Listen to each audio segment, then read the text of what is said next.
بسم الله الرحمن الرحيم. السلام عليكم ورحمة الله وبركاته. إن الحمد لله نحمده ونستعينه ونستغفره ونعوذ بالله من شرور أنفسنا وسيئات أعمالنا. من يهده الله فلا مضل له ومن يضلل فلا هادي له. وأشهد أن لا إله إلا الله وحده لا شريك له وأشهد أن محمدا عبده ورسوله. يا أيها الذين آمنوا اتقوا الله حق تقاته ولا تموتن إلا وأنتم مسلمون. يا أيها الناس اتقوا ربكم الذي خلقكم من نفس واحدة وخلق منها زوجها وبث منهما رجالا كثيرا ونساء واتقوا الله الذي تساءلون به والأرحام إن الله كان عليكم رقيبا.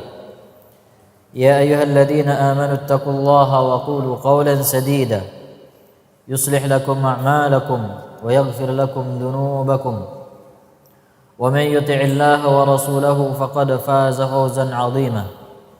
أما بعد فإن أصدق الحديث كتاب الله وخير الهدي هدي محمد صلى الله عليه وآله وسلم وشر الأمور محدثاتها وكل محدثة بدعة وكل بدعة ضلالة وكل ضلالة في النار. Ibu-ibu dan akhwat yang dirahmati oleh Allah, alhamdulillah kita panjatkan puja serta syukur kita kepada Allah tabaraka wa taala yang telah memberikan kita begitu banyak nikmat. Dari nikmat-nikmat Allah Subhanahu wa taala yang besar seperti nikmat Islam, nikmat iman, nikmat aman, sehat, sampai nikmat-nikmat Allah Subhanahu wa taala yang paling kecil. Wa ma bikum min ni'matin faminallah. Maka apapun bentuk nikmat maka datangnya dari Allah tabaraka wa taala. Kewajiban kita sebagai seorang muslim, seorang muslimah, sebagai seorang hamba yang mendapatkan nikmat tersebut adalah bersyukur. La in syakartum la azidannakum wa la in kafartum inna adzabi lasyadid. Jika kalian bersyukur maka aku akan tambahkan nikmatku atas kalian, dan jika kalian kufur sungguh azabku sangatlah keras. Ulama mengatakan asyukru qaidun ni'mah. Syukur adalah pengikat dari nikmat. Jadi nikmat yang pernah Allah Subhanahu wa taala berikan kepada kita kemudian hilang, salah satu sebabnya adalah karena kita tidak bersyukur kepada Allah tabaraka wa taala. Maka ibu-ibu dan akhwat yang dirahmati Allah, pandai-pandailah kita bersyukur atas segala nikmat yang Allah Subhanahu wa taala berikan kepada kita. Dan rasa syukur kita kepada Allah kita buktikan dengan kita beribadah dan kita menyembah Allah, mengikhlaskan ibadah hanya untuk Allah tabaraka wa taala. Ibu-ibu dan akhwat yang dirahmati oleh Allah, pada kesempatan ini insyaallah taala kita akan membacakan, menyampaikan beberapa nasihat salaf terhadap para wanita, khususnya kepada para istri. Dan alhamdulillah Allah Subhanahu wa taala telah menjadikan nasihat sebagai bagian pokok dari agama kita. Nabi sallallahu alaihi wasallam bersabda, ad-dinun nasihah. Agama adalah nasihat. Agama adalah nasihat. Saking pentingnya nasihat, Nabi sallallahu alaihi wasallam menyebutkan ad-dinun nasihah. Agama adalah nasihat. Tidak akan baik agama seseorang kecuali dengan mendengarkan nasihat kemudian mengamalkannya. Dan perhatikan ibu-ibu, janganlah kita menjadi orang yang senang mendengarkan nasihat tapi tidak mengamalkannya. Ingat ketika Allah Subhanahu wa taala memberikan kabar gembira kepada hamba-hambanya, yaitu kepada orang yang mendengarkan nasihat dan mengamalkannya. Allah Subhanahu wa taala berfirman, Wabashshir ibad berikan kabar gembira kepada para hamba, alladzina yastami'una al-qawla fayattabi'una ahsanah, yaitu mereka orang-orang yang mendengarkan nasihat kemudian mengikuti yang terbaik. Kata para ulama ketika menafsirkan yastami'una al-qawla fayattabi'una ahsanah, yaitu mereka mengamalkan nasihat. Karena sebuah nasihat bermanfaat bagi seseorang ketika diamalkan. Sebagaimana firman Allah Subhanahu wa taala, "Walau annahum fa'alu ma yu'aduna bihi lakana khairan lahum wa ashadda tathbita." Seandainya mereka mengamalkan apa yang dinasihatkan kepada mereka, niscaya itu lebih baik bagi mereka dan lebih menjadikan mereka kokoh di atas kebaikan. Maka ibu-ibu yang dirahmati oleh Allah, semua nasihat baik, ya, semua nasihat-nasihat yang baik yang kita dengarkan, maka hendaknya kita berusaha untuk mengamalkannya.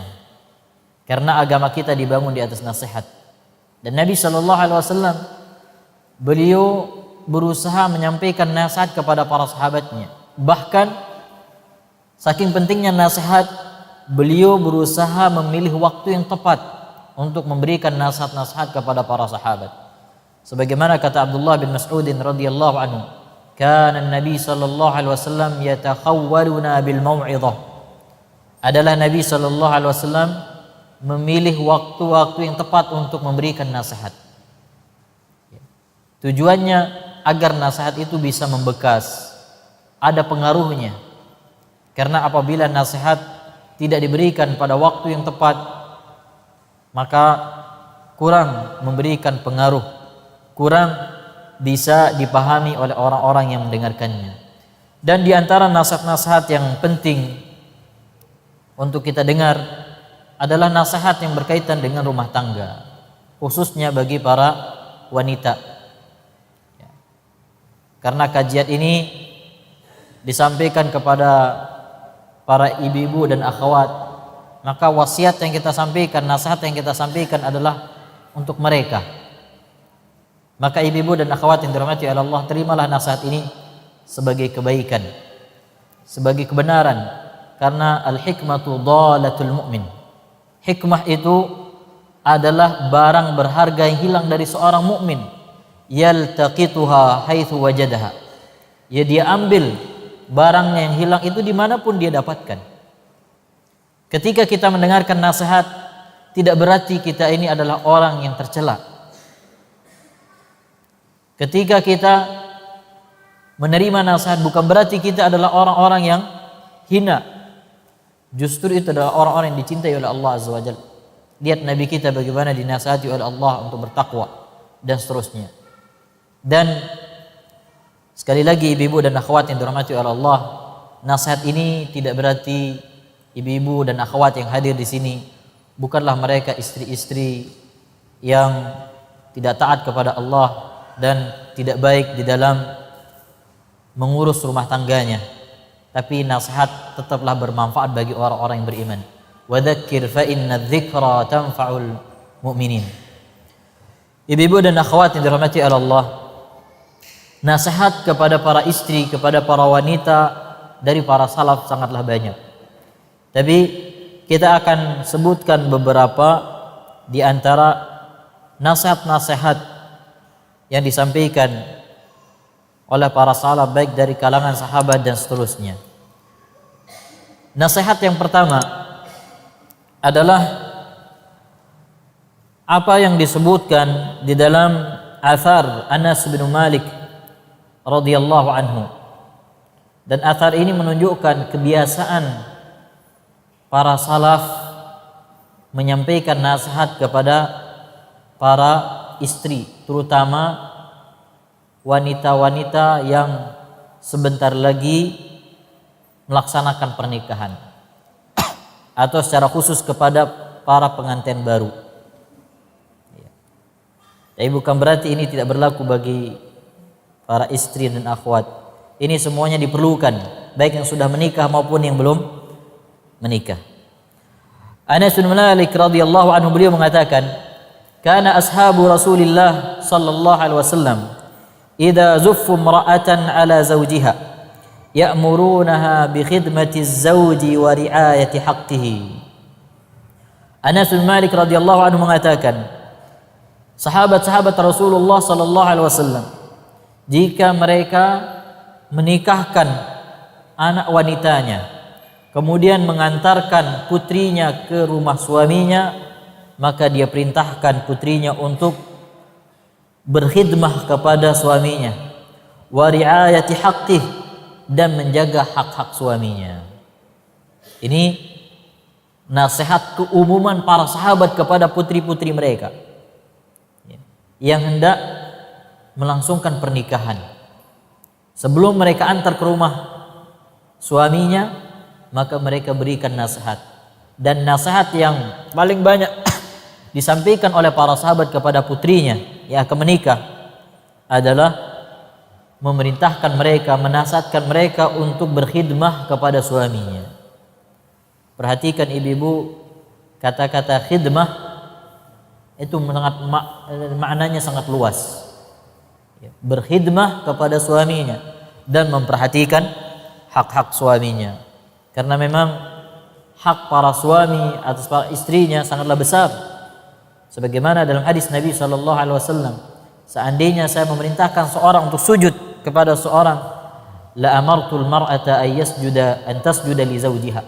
Niscaya saya akan perintahkan seorang wanita sujud kepada suaminya, li'idhami haqqihi, karena besarnya hak suami. Ini nasihat yang pertama, tentu nasihat yang sangat umum tapi sangat luas maknanya. Kemudian berkata Ummu Humaid, beliau mengatakan, kunna nisa al-Madinah idza aradna ay yabnina bimra'atin ala zawjiha bada'na bi Aisyah fa adkhalnaha 'alayha fatad'u yadaha 'ala ra'siha tad'u laha wa ta'muruha bi taqwallah wa haqqiz zawj. Ummu Humaid rahimahullah mengatakan, kami para wanita kota Madinah, jika dia mengantar anaknya ke rumah suaminya, yang pertama kali dia lakukan adalah membawa putrinya ke rumah Aisyah radhiyallahu anha. Apa tujuannya? Untuk dinasihati. Lalu Aisyah radhiyallahu anha memegang kepala wanita yang hendak menikah tersebut, kemudian mendoakannya, dan Aisyah memberikannya nasihat, memerintahkannya, menasihatinya untuk bertakwa kepada Allah dan juga untuk menunaikan hak-hak suami. Ini nasihat Aisyah radhiyallahu anha kepada gadis-gadis yang hendak menikah. Sebelum mereka dibawa ke rumah suaminya, dinasihati dulu oleh Aisyah radhiyallahu anha. Nasihat yang dinasihatkan oleh Aisyah adalah nasihat yang besar, nasihat yang sangat agung, yaitu bertakwa kepada Allah Azza wa Jalla. Ini merupakan nasihat yang jami', nasihat yang sangat luas dan mencakup segala-galanya yang berkaitan dengan hak Allah Subhanahu wa taala. Karena seorang istri tidak dikatakan baik, tidak dikatakan salihah apabila dia tidak taat kepada Allah. Bagaimanapun dia taatnya kepada suami, bagaimanapun dia khidmah kepada suami, kalau tidak taat kepada Allah, maka dia tidak akan dikatakan sebagai wanita salihah. Yang itu merupakan angan-angan setiap wanita, ingin menjadi wanita salihah, ingin menjadi perhiasan dunia terbaik. Sebagaimana sabda Nabi sallallahu alaihi wasallam, ad-dunya mata' wa khairu mata'iha al-mar'atu salihah. Dunia ini adalah perhiasan, kenikmatan, dan perhiasan dunia yang paling baik adalah wanita salihah. Syarat di antara syarat seorang wanita menjadi wanita salihah adalah bertakwa kepada Allah Azza wa Jalla. Bagaimana seorang wanita akan taat kepada manusia kalau dia tidak taat kepada Sang Penciptanya, yaitu zat yang memberikannya rezeki, memberikannya kehidupan, yaitu Allah Tabaraka wa Ta'ala. Makanya perhatikan wasiat yang paling dibutuhkan oleh manusia, tidak saja oleh wanita, adalah wasiat